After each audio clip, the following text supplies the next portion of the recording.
बिस्मिल्लाहिर्रहमानिर्रहीम अस्सलामु अलैकुम रहमतुल्लाह। ये हफ़्ता है इंतहाई अहम तरीन हफ़्ता शुरू हो गया है। उसकी वजह यह है कि इस हफ़्ते 29 नवंबर आनी है और 29 नवंबर वो दिन है जिस दिन army chief general Asim Munir retire हो जाएंगे।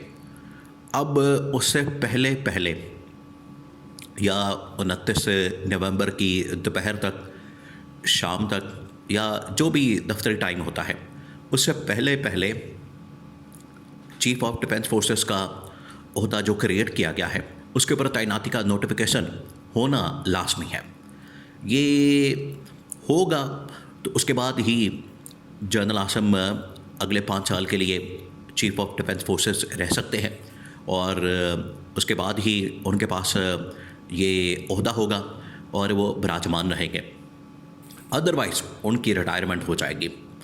और ये नून लीग असल में यही गेम कर रही है। अब जो नून लीग गेम खेल रही है वो बड़ी खौफनाक है, बड़ी ख़तरनाक है। और आपको पता है माजी के अंदर इसकी बेशुमार मिसालें मौजूद हैं जहाँ पर इस्टेब्लिशमेंट के साथ या टॉप जो मिलिट्री लीडरशिप होती है, ख़ास तौर पर जो आर्मी चीफ की होती है, उनके साथ जब भी इस किस्म का खेल खेला जाता है तो आगे से मार्शल लॉ की धमकी आती है, आगे से हुकूमत का तख्ता उलटने की धमकी आती है। ये इस तरह की एग्ज़ाम्पल अभी रिसेंट पास्ट के अंदर देखे जाए तो जनरल बाजवा की जानिब से ये इस तरह की धमकियाँ वगैरह दी गई, जो कि अब बहुत सारे लोग इसको रिकॉर्ड के ऊपर ला चुके हैं। लेकिन अब ये जो तैनाती है चीफ ऑफ डिफेंस फोर्सेस की, इसके लिए एक तो ओहदा क्रिएट किया गया 27वीं आईनी तरमीम के अंदर।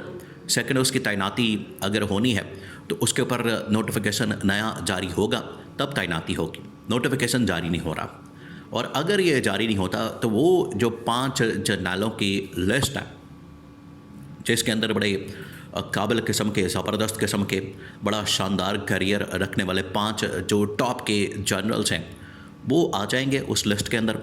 और फिर उनका नाम जो है किसी भी तौर पर, किसी भी तरह से, वो उनका नाम बतौर chief of defence forces number 1, क्योंकि अब आर्मी चीफ की तैनाती नहीं होनी बल्कि अब चीफ ऑफ डिफेंस फोर्सेस की तैनाती होनी है।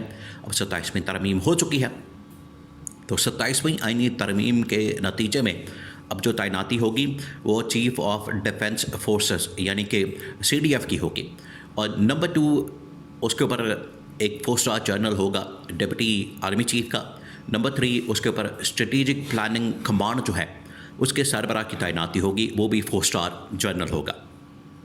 अब जो लिस्ट सामने आई है, लिस्ट बड़ी हैरान कुन किस्म की है, और उसके अंदर जो 5 टॉप के जनरल्स हैं, बड़े ज़बरदस्त, बड़ा शानदार करियर रखने वाले और बड़े ही कॉम्पिटेंट किस्म के वो टॉप 5 जो बड़े बड़े जनरल्स हैं, उनके नाम आपने सुने।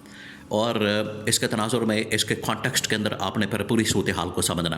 वो पहले आप 5 जर्नलों के नाम सुन लें और उनके कैरियर के बारे में जान लें। फिर उसके बाद ये सिचुएशन क्या बनेगी, क्या नोटिफिकेशन जारी करके जनरल आसिम को बतौर CDF chief of defence forces बना दिया जाएगा, या फिर उनकी रिटायरमेंट हो जाएगी और नए लोगों को लाया जाएगा। अब होने क्या वाला है इसको आपने समझना कि इसमें अब होगा ये कि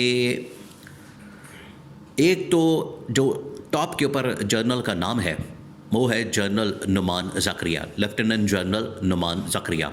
अब ये जितने भी जनरल हैं ये 3 स्टार जनरल हैं, लेफ्टिनेंट जनरल्स हैं। वो उनमें नंबर 1 जो है वो Numan Zakaria lieutenant general. Number 2 के ऊपर लेफ्टिनेंट जनरल फ़याज़ हुसैन जो कि आमिर रज़ा।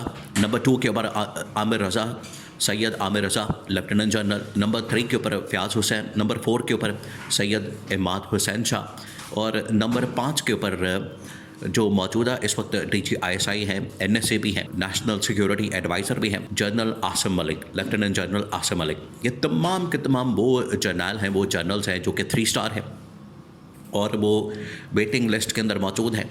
वो इस वक्त टॉप के जनरलों की लिस्ट के अंदर मौजूद है जिनको आर्मी चीफ की वेटिंग लिस्ट में समझा जाता है, तस्वुर किया जाता है।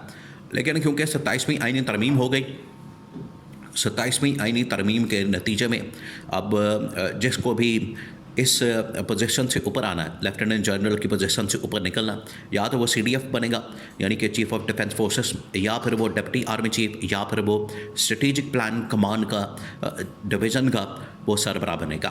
तो ये 5 अहम तरीन नाम जिनका करियर, जिनकी कॉम्पिटेंसी, जिनकी काबिलियत, जिनकी सलाहियत के ऊपर किसी किस्म का कोई क्वेश्चन नहीं है, किसी किस्म का कोई सवालिया निशान नहीं है, किसी किस्म का कोई मसला नहीं है। ये वो 5 जनरल्स हैं जो कि आखिरकार आ जाएंगे। और अगर इनमें से 2 तो लाजमी ऊपर आएंगे, देखें 2 को तो लाजमी 4 स्टार बनना है। उसकी वजह यह है कि 2 तैनातियाँ तो लाजमी होनी है। अगर जनरल आसिम बतौर CDF chief of defence forces तैनात हो जाते हैं, उनका नोटिफिकेशन निकल आता है, और उसके बाद 2 तैनातियाँ फिर भी इन 5 में से 2 ज़रूर ऊपर टॉप की पोस्ट के ऊपर आएंगे या 4 स्टार जनरल बनेंगे। वो एक पोस्ट होगी डिप्टी आर्मी चीफ की, और सेकंड पोस्ट होगी ये स्ट्रेटेजिक प्लानिंग कमांड, जो प्लानिंग डिवीज़न है उसकी जो कमांड, उसकी सरबराही, उसके लिए एक 3 स्टार जनरल को 4 स्टार जनरल जो है प्रमोट किया जाएगा। तो ये तो है सिचुएशन इस्टेब्लिशमेंट के अंदर या टॉप मिलिट्री कमांड के अंदर। अब अगर इसकी सियासी तौर पर या पॉलिटिकल कॉन्टेक्स्ट देखा जाए, नोटिफिकेशन की जारी होना, ना निकलना, डिले आना, ये एक किस्म का आप समझ लें कि ख़तरनाक खेल खेला जा रहा है नून लीग की जानिब से। और वो ख़तरनाक खेल इस वजह से खेल रहे हैं ताकि इसमें बार्गेन कर सकें, वो इसमें लेवरेज कर सकें, वो इसमें अपनी डील बना सकें, अपना कोई मुकमका कर सकें, अपनी कोई अंडरस्टैंडिंग कर सकें। ये नून लीग की, आपको पता है उनका माजी इस तरह से भरा पड़ा है। ये नून लीग की सियासत इसी के गर्द घूमती है, अपनी मर्ज़ी का आर्मी चीफ लाना, अपनी मर्ज़ी का चीफ जस्टिस लाना, और अपनी मर्ज़ी के इदारों के अंदर बंदे बिठाना। ये इनका पूरा का पूरा माजी ही इस बात के ऊपर चलता है, पूरी की पूरी इनकी सियासत ही इस बात के ऊपर होती है। तो इस मरतबा भी उनकी कोशिश है कि अब हमने जो तरमीम कर ली, अब हमने ये जो तरमीम इस्टेब्लिशमेंट के लिए करती है 27वीं आईनी तरमीम, तो इसमें से हमें भी फ़ायदा मिलना चाहिए, और हमारे साथ डील, और हमारे साथ एक अंडरस्टैंडिंग, हमारे साथ एक एग्रीमेंट, हमारे साथ एक मुकमका होना चाहिए।